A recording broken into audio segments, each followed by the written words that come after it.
What's up, YouTube? Welcome back to the Knicks Cave. I'm Jan, the Knicks fan, your host, and let's get right into it. But before we do, don't forget to hit the like button. Don't forget to subscribe, or leave a comment, and yes, hit the notification bell. I know a lot of y'all seen the thumbnail, and I know I'm going to hear it. You know what I'm saying? But I'm going to explain myself, break it down, and then it's not going to be a long video, but it's my opinion. And as I always say, I don't act like I'm an expert, but what I do is give you my opinion, and I let you voice your opinion in the comments. That's what I like about my channel. You know, everybody have their peeves about our New York Knicks, and we all want the team to be better. Let's be real. So, with further ado, let's get into this video. But before we talk about quickly, we're going to talk about a signing that the New York Knicks made, bringing back Taj Gibson. And I'm going to be brutally honest. This was one of the dumbest moves that the Knicks made in a long time. This was one of the dumbest moves the Knicks made when they re-signed Tom Gibson and New Orleans. Well, when they made bring in all these old rickety players. But one would say that down the line, it cleared up a lot of cap space. You know, that it was a method behind the madness. That's what one could say. You know what I'm saying? I'm not sure about that. You know, the ball rolled the way they rolled. Well, in this case, bounced the way it bounced. But bringing back Tom Gibson, one thing it did, in my opinion, you know, we waived Dylan Windler. I really like that player. I was hoping he had got some time on the court, but he didn't. We waived that kid, and Tip, um, about to say Tibbs. Taj might not get that much playing time, but if he do, it's going to take away from the development of Sims. I still think Sims is going to start the game starting, and Isaiah Harton is going to finish it. So I'm asking myself, why did they bring in Taj Gibson? What is the purpose? Is an extra backman? He's still only, they list him at 6'10", but he really, in my opinion, is only 6'9". I mean, I like his character. I like his game. Back in the day, he was a real hustle player, played defense. He's going to get you 7, 8 points, you know, every now and then. You know what I'm saying? He's not looking for the ball. He plays off the ball very well. But at this stage of his career, it was a useless signing. This is another one of Tibbs, you know, old players. Played with him in Chicago, Minnesota, and in the past 3 years with the New York Knicks. But once again, I'm gonna say this was a terrible signing. I know it was only for 1 year, but it still was a terrible signing. It takes away from development from the younger players or who we could have brung in. And what I mean by brung in, if we was going to want to re up that sure the backup position in the center or even power forward, we could have went out and got somebody younger. If we're going to bring back somebody with the same age range as Tom Gibson, I had 3 players in mind. Y'all can tell me what y'all think about these 3 players, but I'm gonna say it again. This was a dumb move. That's all I'm gonna say. Tell me what y'all think about this move in the comments. Let's see what these 3 players that I want to see what y'all think about these next 3 players. Well, the 3 players I had in mind was Dwayne Dedman, Tony Bradley, and Kai Jones. Um, I know these are all role players, backup centers, but I still think even one of these guys would have been more, gave us more than what Tobbs Gibson would be able to bring, or was going to be bringing to the New York Knicks. Deadman, I think, you know, with his age and experience, he would play a solid role. He can step out and occasionally hit that 15-footer, 12-footer, um, and get a dunker now and then. But he's an average defensive player. You know what I'm saying? It would have been, to me, it would have been a better signing than Taj Gibson. I'm just gonna be honest. Tony Bradley, I'm gonna be honest. Disappointing. You know what I'm saying? Average 4.4 points a game. But let's be honest, we're not bringing in any one of these guys for their scoring, especially the way Tibbs run his system and our 3 stars and Emmanuel Quickly. And I'm gonna get to that in a minute. And then you got Kai Jones. And I know a lot of y'all would say, oh, he's a bust and blah, blah, Charlotte cut him. But the Knicks did draft him before trading him to Charlotte. And let's be honest, we was all intrigued and we were kind of upset. And as the years played out, one would say the Knicks made the right move.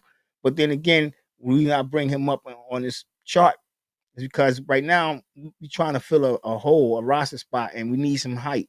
And at 6'11", I think he'll fill that position. And right now, I think he's trying to redeem himself. Bradley, he's an enigma to me. But I like Detman game, especially when he was playing for Philadelphia. He came off the bench. He spelled Embiid at times, and he did a good job. So in my opinion, I think any one of these guys right here would have been a better signing than Taj Gibson. Tell me what y'all think in the comments. A lot of y'all probably would like this signing. And let me say one thing before I switch over to my man Emmanuel quickly. Me and him is from the same neighborhood, Fort Greene. You know, I didn't never know the kid would make it to the NBA. I'm just gonna be real, but I used to see him on a regular basis. And I do like the kid from my neighborhood, so I'm proud of him, you know what I'm saying? But right now, I'm gonna say again, it was a horrible signing. A horrible signing. And yes, if any one of y'all of my fellow Fort Greene, Myrtle Avenue people is watching this channel, y'all gotta agree with me. We can't be biased because he's from the hood. Re-signing Tom Gibson was the wrong thing to do. Now let's get over to the main topic when I can get criticized in the comments, or I can get, some people might agree with me. I know some of y'all is going to hit me hard, but let's just get to that topic. Is the Knicks bench better without Emmanuel Quickley? In my opinion, I believe so. I'm just going to be honest with you. I really do think that the Knicks bench is better without Emmanuel Quickley. Um, I will get to some stats, and it's only going to be from the last 2 games. But first thing I want to talk about is 3 things actually. Is his selfishness when on the court, how he looked for his shot, and I know he really didn't play like that so much last year. It could be that he's looking for that. It's a contract year. But in my opinion, I think the Knicks should trade Emmanuel Quickly. I know, like I said, a lot of y'all not going to agree with my analysis on Emmanuel Quickly. Some might, but I think we should trade him while his value is where it's at right now, high as it is. And a trade partner come to mind is the Spurs. The Spurs is they're going to be a lottery team or somewhere down there. And if Leon Rose was a shrewd GM, which he's shown himself not to be, he will be able to finagle that first round pick out of it because Manuel Quickly will be considered worth a first round pick. That's my opinion. And I know y'all saying, if you're saying that, why you want to get rid of him. And I'm going to explain why. Because if we're going to continue to use him as a point guard, then it's not going to work. Now, if he can adjust to where he's not as I'm saying, like I said, I'll just bounce up the 3 things. So let me get to that first one. Playing selfish basketball. Like I said, it may be because it's a contract year for him and he's trying to show. But right now he's doing too much and he's doing too little assists. You know what I'm saying? He's not passing the ball when he should pass the ball. And like I said, I have some stats to prove that in a minute. I will get to that. Second, he dominates the ball when he come out on the bench. I know he has the green light, and a lot of y'all say he's our best scorer. You're right. The Knicks bench is averaging 30 points, and he's account for 15 points of that. Half of them 30 points. But when I look around the league at like teams like Indiana and the Magic, and you see how evenly that their team score, got over 10 guys on each one of them teams scoring in double digits. No, everybody's not scoring 20 points. But if everybody's scoring double digits, you know what you're getting from your team every night. You know what I'm saying? You're getting over 60 points from your starters, and you're definitely getting 50 points from your goddamn bench. So this is what I'm trying to get about the New York Knicks. Is it better without Quickly? And the reason I say that because if you look at the last 2 games against the Raptors and against Utah Jazz, you see, whereas the Knicks won that game against the Raptors, and I was gonna make a video about that, but another story. It'll be like I'm repeating myself with the defense. You know what I'm saying? The Raptors, come on, you know what I'm saying? The Raptors was one of the worst 3-point shooting teams, and we beat them by 3 points. I mean 6 points, excuse me. Well, if you look at that game and you look at the bench between the Jazz and the Raptors, and we lost that game against the Jazz. So for all y'all want to talk about the defensive minded specialist Tibbs, we lost the game to the Jazz. And it was from the same defense. You know what I'm saying? Once a coach realized what he's running, what he's doing, bam, they know what to do. Now let's get back to the stats from the bench of both games of the scoring. And that Raptors game, you see at the bench, the New York Knicks bench, Hart has 16 points, 19 for Grimes, 11 for Hartenstein. McBride really didn't have that many minutes, but he had 3. Well, they contribute for 39 points. And when you look at the Jazz, when Quickley came back from that sore knee injury, Hartenstein scored 7 points. Josh Hart didn't score. Grimes, 2 points. Quickley, 15 points. 6 for 8, 1 for 4, 3 for 4, and 0 for 5 from Hart.